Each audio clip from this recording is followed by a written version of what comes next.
2 ani au trecut de la scrutinul din 2011. Cum apreciază succesele și insuccesele autorităților locale și ce așteptări au locuitorii orașului Glodeni de la ei, urmăriți în reportajul următor. Dezamăgiți, dar cu speranță. Așa putem să-i descriem pe cetățenii din orașul Glodeni. Intervievați, glodenenii afirmă că în 2 ani de când sunt la guvernare, autoritățile locale au mai multe insuccese decât succese. Sau dacă au început un lucru, nu l-au finisat. Despre succese nu prea le văd, dar insuccese.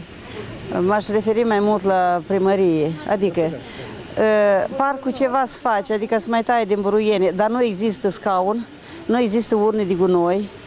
Vis-a-vis de Mango s-a făcut acolo chipurile un centru pentru copii, dar de asemenea fără urne de gunoi și peste tot dezastru, nimeni nu mătură, așa.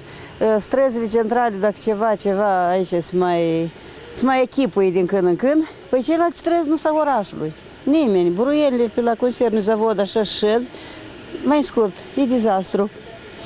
De succese chiar nu văd, nu știu, nu văd succese. Eu câteodată îmi închipui că autoritățile noastre trăiesc în altă lume. Ei s-au așezat în mașină și s-au dus. Люди недовольны, потому что идет оттуда сверху, как сказать, от правительства, и давит на местную власть. А местная власть гуляет, допустим, это дело, как она, допустим, как сказать, под дудку этого верхушки же. И вот того и у нас такое получается. Что получается в центре, то и у нас, допустим, такой хаос же. Я считаю, что надо менять положение не только в районе, а в целом в стране же. Eu nu mai cred în nimic ziua de azi. De ce? Iată că se vede și fiecare pentru dâns. Pentru poporii nu se gândește nimeni să facă pentru popor. După cum se vede nivelul de trai.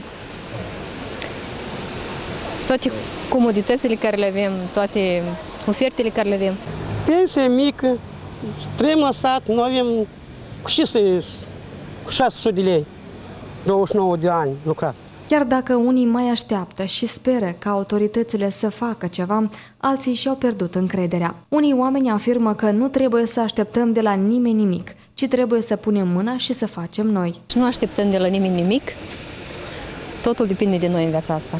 Dar sigur că avem nevoie unul de altul să ne susținem și să conlucrăm cu cei care de la guvernare.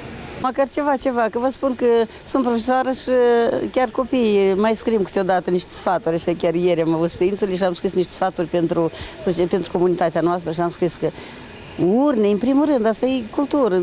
Cum să mergi pe stradă și să n-ai unde pune ăsta? Las că aici pe centru mai văd cum mai sunt, dar încolo nu e nimic, absolut. Salubrizarea, e la foarte prost astea. Apa ne se dă numai ziua, noaptea, să știți. Nu știu dacă trăiți în Glodeni și aveți robinet. Că dimineața când te scoți și vrei să dai drumul la robinet, te împușcă pur și simplu aerul și de acolo și toate trubele umblă așa, știți, cu viteză foarte mare și în orice moment poți să trezești cu o ploaie de apă în casă. Надежда на молодежь.